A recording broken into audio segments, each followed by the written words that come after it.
തോക്കിൻ കുഴലിലൂടെ നേടിയെടുത്ത അധികാര സാമ്രാജ്യങ്ങളെ തച്ചുടച്ച ആയുധമാണ് തൂലിക. വാളിനേക്കാൾ മൂർച്ചയുള്ള അക്ഷരങ്ങൾക്ക് ജന്മം നൽകിയ തൂലികയെക്കുറിച്ച് പ്രശസ്ത തത്വചിന്തകനും എഴുത്തുകാരനുമായ ജെയിംസ് ആലന്റെ വാക്കുകളാണിത്. BC 1500 ഈജിപ്തുകാർ ഈറൻ മുളയുടെ ചെറിയ തണ്ടുകൾ മഷിയിൽ മുക്കി എഴുതുന്ന രീതി ആരംഭിച്ചു. പാപ്പിറസ് താളുകളിൽ ഇത്തരം ആദിമ പേന കൊണ്ടെഴുതിയ കുറിപ്പുകൾ ഇന്നും ഈജിപ്ഷ്യൻ മ്യൂസിയത്തിൽ സുരക്ഷിതമായി സൂക്ഷിക്കപ്പെട്ടിട്ടുണ്ട്.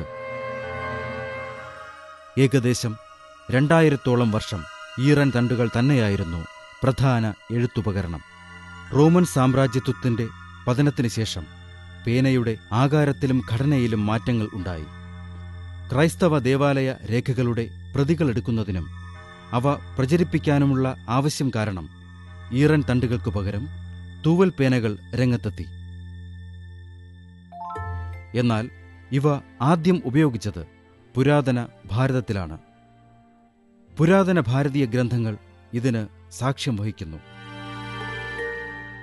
ഭാരതത്തിൽ പുരാതന കാലങ്ങളിൽ പനയോലകളിൽ എഴുതുവാൻ ഉപയോഗിച്ചിരുന്ന ഒരു എഴുത്തുപകരണമാണ് നാരായം. അകം പൊള്ളയായ തൂവലിന്റെ അഗ്രം കൂർപ്പിച്ച് മഷിമുക്കിയാണ് തൂവൽ പേനകൾ ഉപയോഗിച്ചിരുന്നത്. കുറച്ചു മഷി ഉള്ളിൽ സൂക്ഷിക്കുവാൻ കഴിയുമെന്നതുകൊണ്ട് ഈറൻ പേനകളെപ്പോലെ അടിക്കടി മഷിമുക്കേണ്ട ആവശ്യം ഇതിനില്ലായിരുന്നു. ലാറ്റിൻ നാമമായ പെന്നയിൽ നിന്നാണ് പെൻ എന്ന പേര് പേനയ്ക്ക് ലഭിച്ചത്.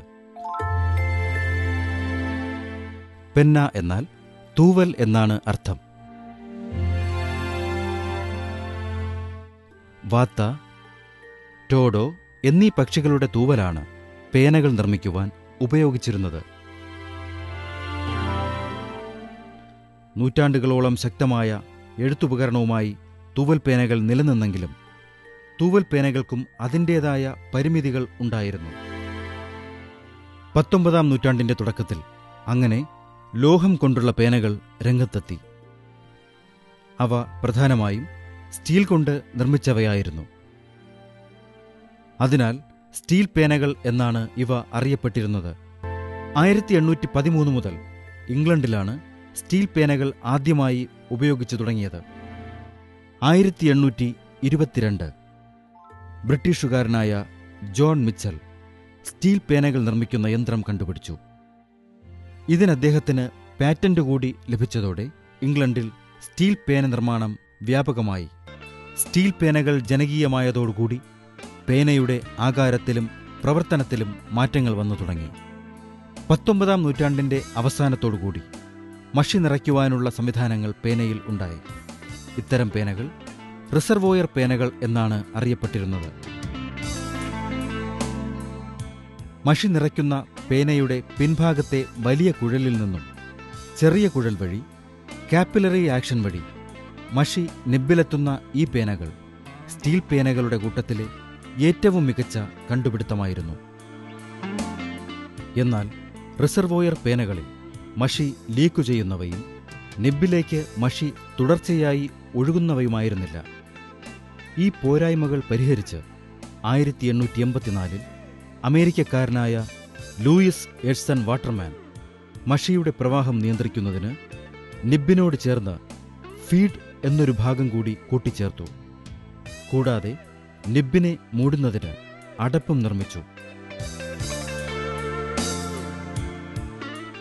മഷി പിടിച്ച് ക്ഷാരണം സംഭവിക്കാതിരിക്കാനായി 14 കാരറ്റ് സ്വർണം കൊണ്ടുള്ള നിബ്ബും വാട്ടർമാന്റെ സംഭാവനയായിരുന്നു.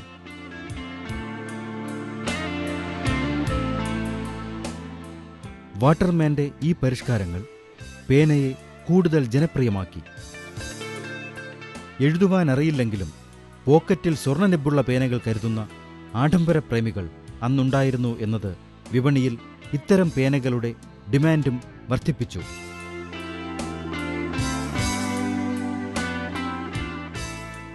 1913 ഇന്നത്തെപ്പോലെ മഷി സ്വയം നിറയ്ക്കുവാൻ കഴിയുന്ന ഓട്ടോമാറ്റിക് ഫൗണ്ടൻ പേനകൾ രംഗപ്രവേശം ചെയ്തത്.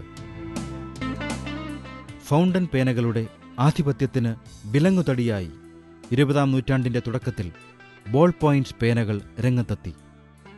1888 ജോൺ ജെ ലൗഡ് എന്ന അമേരിക്കക്കാരനാണ് ബോൾ പോയിന്റ് പേനകൾ ആദ്യമായി കണ്ടുപിടിച്ചത്. വിസ്കോസിറ്റി കൂടിയ മഷിയാൽ പൊതിയപ്പെട്ട ഒരു ബോൾ ബെയറിംഗ് ഉപയോഗിച്ചുള്ള പേനയായിരുന്നു അത്. പേനയുടെ അഗ്രത്തിൽ ഉള്ള സോക്കറ്റിലാണ് ബോൾ ബെയറിംഗ് ഘടിപ്പിച്ചിരുന്നത്. ബോൾ ബെയറിംഗിനോടൊപ്പം ഘടിപ്പിച്ച ഒരു ട്യൂബിലായിരുന്നു മഷി നിറച്ചിരുന്നത്. പേന ചലിക്കുന്നതോടൊപ്പം ട്യൂബിലുള്ള മഷി കാപ്പിലറി ആക്ഷൻ മൂലം താഴേക്ക് ഊറിവരുന്ന സംവിധാനമാണ് ലൗഡിന്റെ പേനയിൽ ഉണ്ടായിരുന്നത്. ലൗഡിന് ശേഷം 50 കൊല്ലം കഴിഞ്ഞ് ബോൾ പോയിന്റ് പേനകൾ വീണ്ടും രംഗത്തെത്തി.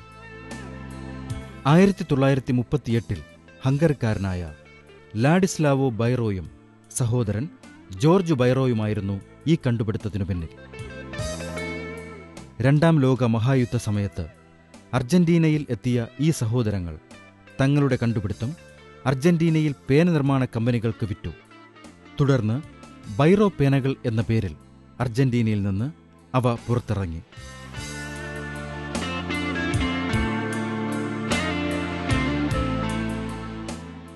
ബോൾ പോയിന്റ് പേനകളുടെ കണ്ടുപിടുത്തക്കാരായും ബൈറോ സഹോദരന്മാർ അറിയപ്പെടുന്നു. 1944 അമേരിക്കക്കാരനായ മിൽട്ടൺ റൈനോൾഡ്സ് അർജന്റീനയിൽ നിന്നും ഏതാനും ബൈറോ പേനകൾ വാങ്ങി പഴയ രേഖകളിൽ മറഞ്ഞുപോയ ജോൺ ജെ ലൗഡിന്റെ പേറ്റന്റും ചികഞ്ഞെടുത്ത് ബോൾ പോയിന്റ് പേനകൾ പുനരാവിഷ്കരിച്ചു. 1945 അദ്ദേഹം റൈനോൾഡ്സ് എന്ന വ്യാപാരനാമത്തിൽ പുതിയ പേനകൾ വിപണിയിൽ എത്തിച്ചു. റൈനോൾഡ്സ് പേനകളുടെ ഭാരക്കുറവും എഴുതുവാനുള്ള സൗകര്യവും പേനയുടെ ആവശ്യം വർദ്ധിപ്പിച്ചു. ക്രമേണ പേന നിർമ്മാണത്തിലെ വമ്പന്മാരായി റൈനോൾഡ്സ് മാറി. പേനകളുടെ നവീകരണ പ്രവർത്തനങ്ങൾ ഇവിടം കൊണ്ടും അവസാനിക്കുന്നില്ല. ജപ്പാനിലെ ടോക്കിയോ നഗരത്തിലെ ഒരു സാനിറ്ററി കമ്പനി 1960 ആദ്യ മാർക്കർ പേനകൾ അഥവാ ഹൈലൈറ്റേഴ്സ് പേനകൾ പുറത്തിറക്കി. 1970 റോളർ പേനകൾ അഥവാ ജെൽ പേനകൾ രംഗപ്രവേശം ചെയ്തു. അതോടെ ഫൗണ്ടൻ പേനകൾക്കുമേൽ ബോൾ പോയിന്റ് പേനകളുടെ ആധിപത്യം പൂർണ്ണമായി. 1979 എറൈസബിൾ ബോൾ പേനകളും വിപണിയിലെത്തി. അമേരിക്കൻ കമ്പനിയായ പേപ്പർമാറ്റായിരുന്നു ഈ കണ്ടുപിടുത്തത്തിനു പിന്നിൽ. ഗ്രാഫിക്സ് പേനകൾ, പാർസ് സ്മാർട്ട് പേനകൾ തുടങ്ങിയ ഡിജിറ്റൽ പേനകൾ വർത്തമാനകാലത്തെ പേനയുടെ സാധ്യതകൾക്ക് ഉദാഹരണമാണ്. അനന്തമായ ആവശ്യവും പോക്കറ്റിൽ ഒതുക്കാവുന്ന സൗകര്യവുമാണ് മനുഷ്യജീവിതത്തിലെ മാറ്റങ്ങൾക്കൊപ്പം സഞ്ചരിക്കുവാൻ പേനകളെ സഹായിച്ചത്. അതുകൊണ്ടുതന്നെ പേനകളുടെ ചരിത്രം ഇവിടെ അവസാനിക്കുന്നില്ല. ഭാവിയിൽ പേനകളിൽ സംഭവിക്കുന്ന മാറ്റങ്ങൾ കാണുവാൻ നമുക്ക് കണ്ണിമ ചിമ്മാതെ കാത്തിരിക്കാം.